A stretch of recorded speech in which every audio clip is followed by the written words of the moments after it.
Claustrophobia, the fear of tight, enclosed spaces, is one of the most common phobias in the world. Studies have shown that from 7 to 10% of the world population experiences it. That's an average of 616 million people. And if you're one of those people, then the horrifying ordeal of Colleen Stan, also known as the girl in the box case, would probably be your worst nightmare. Though the story of kidnapping, confinement, brainwashing, manipulation, and sexual abuse you're about to hear would quite literally be anyone's idea of a living hell. This is the story of a woman who was kidnapped and forced to live in a coffin-sized box for 7 years. Warning, this video is definitely not for the faint of heart. We're in Redding, California. The year is 1977. 20-year-old Colleen Stan has spent days hitchhiking down Interstate 5 from her home in Eugene, Oregon, to reach a friend's birthday party in Northern California. Colleen didn't know it yet, but she would never reach that party. It was May 19th, a pleasant but slightly overcast day. Nothing in the air that day gave Colleen any indication of the horrors yet to come. Colleen described herself as an experienced hitchhiker, and she had already turned down 2 rides before accepting the ride that would change her life forever. A seemingly innocent blue van pulled up next to her, with a friendly-looking young man in the driver's seat and his young wife riding shotgun. In the back seat, the couple's baby was fastened safely in its baby chair. To Colleen Stan, these seemed like the least sketchy people she'd seen all day. This couple were Cameron and Janice Hooker, a pair of honest, working-class lovebirds from Red Bluff, California. They were a young couple. Cameron was only 23 at the time of their meeting, and Janice was 19, even younger than Colleen herself. Seeing these friendly young parents put her at ease, so she accepted their offer and climbed into the car. The couple drove. What Colleen didn't know was that she just walked into one of the most dangerous cars in the state, because Cameron Hooker was a sexually sadistic psychopath with some truly terrifying fantasies. What's more, Janice Hooker was ready to help her twisted husband make those fantasies a reality. For years, Cameron, a lumber worker, had been physically and sexually abusing his wife with whippings, beatings, electrical shocks, and even near drownings. Janice loved Cameron in spite of the horrific violence and wanted to have a baby with him. That's why this couple from hell made a dark compromise to keep their marriage afloat. Cameron would let Janice have her baby if she allowed him to kidnap a young girl to be his slave. On the condition that Janice would never have penetrative sex with the girl, she agreed to help him find his perfect slave girl. It's even believed that the couple had previously been responsible for the disappearance and murder of a 19-year-old Marie Elizabeth Spanky, whom they'd allegedly imprisoned, tortured, raped, and eventually killed. Little did Colleen Stan know, they had the exact same fate planned for her. At first, things seemed innocent. There was no immediate aggression, though Colleen did feel slightly uncomfortable with the way Cameron was looking at her during the drive. They stopped at a gas station and allowed Colleen to go get snacks and visit the restroom. It was while she was standing in the restroom that Colleen felt a strange chill pass over her, and some small part of her told her to just run, jump out a window, and never turn back. Sadly for Colleen, she didn't follow that instinct, and she instead returned to the car to resume her journey to her friend's birthday party in Northern California.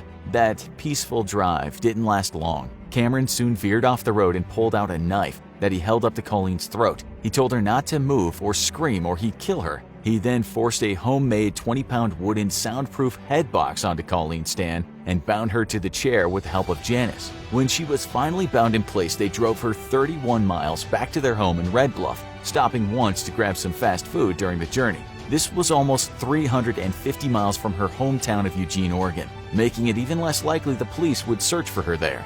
Back at the Hooker's Red Bluff home, Colleen Stan's 7 years of hell would begin. The head box she'd been forced to wear during the drive was tight, confining, blocked out all the light, and most of the flow of fresh air. In hindsight, it was probably the first terrifying experience that prepared Colleen for the horrors to come. When the Hookers returned home with their new victim, they wasted no time in dragging Colleen down to the cellar for the first battery of brutal assaults. She was stripped naked and suspended from the ceiling by her wrists and tortured by Cameron, who whipped and beat her mercilessly while Janice watched. It was important for Cameron's fantasy that his victims remain silent, and so he threatened Colleen with violence if she made a sound during the beatings. Janice even alleged that during the previous murder of Marie Elizabeth Spanky, Cameron had slashed her vocal cords to keep her quiet, though this fact was never confirmed. Colleen's torture continued for several hours, while the Hooker's infant daughter sat upstairs, totally unaware of her parents' monstrous behavior. Once Cameron had his fill of violence for the night, he and Janice had celebratory intercourse right underneath Colleen's suspended body. Recounting the incident, Colleen said, "I was terrified. Janice watched as Cameron tortured me, and then they had sex in front of me.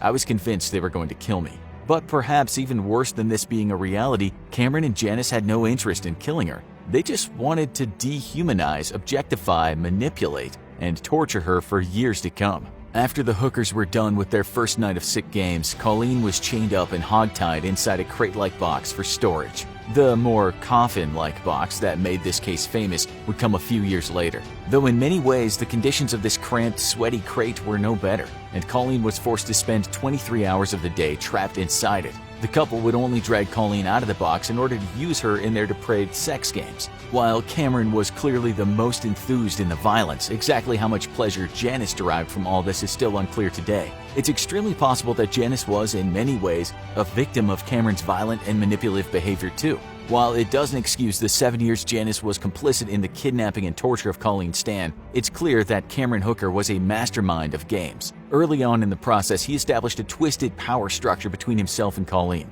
He conditioned her into silence using the head box and straps across her chest that constricted her breathing. When just breathing became a challenge, screaming started to feel pointless. Cameron had spent some time meticulously constructing boxes and planning his manipulation tactics in advance. His addiction to violent pornography had given him plenty of ideas in terms of confinement and control. Cameron selectively starved Colleen over time, giving her occasional meals of water and potatoes. She was forced to urinate and defecate in a bedpan.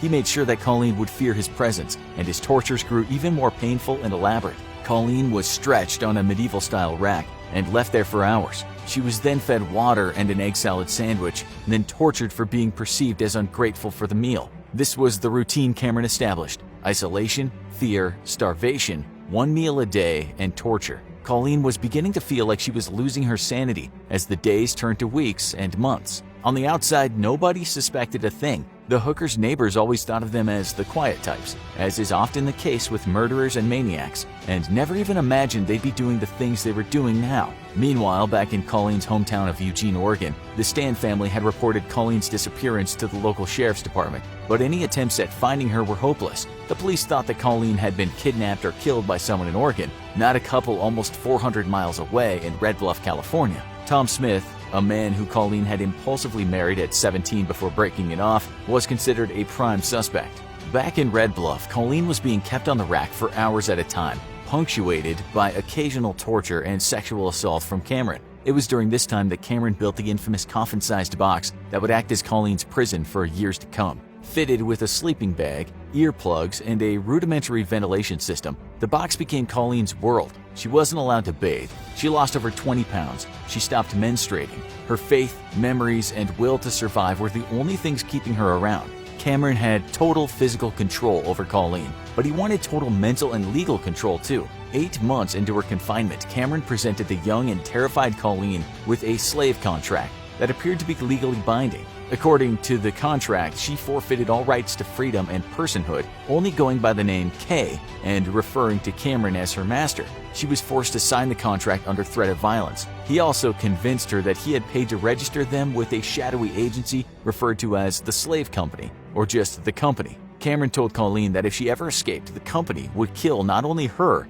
but her family. Of course, because Colleen was young, disoriented, and afraid, Cameron was a charismatic psychopath and she believed him. Over the years of her confinement, torture, and time in the coffin-sized box under Cameron's bed, Colleen was molded into the perfect obedient slave. Feeling compliance was the only way to secure the safety of herself and her family. She was forced to do chores around the house while wearing a slave collar. The level of control Cameron had over Colleen's life was truly terrifying. He forced her to go out and get a job, knowing she was too scared of him to run away. He made her put the barrel of a gun she believed was loaded down on her own throat and pull the trigger, just to show the extent of his power.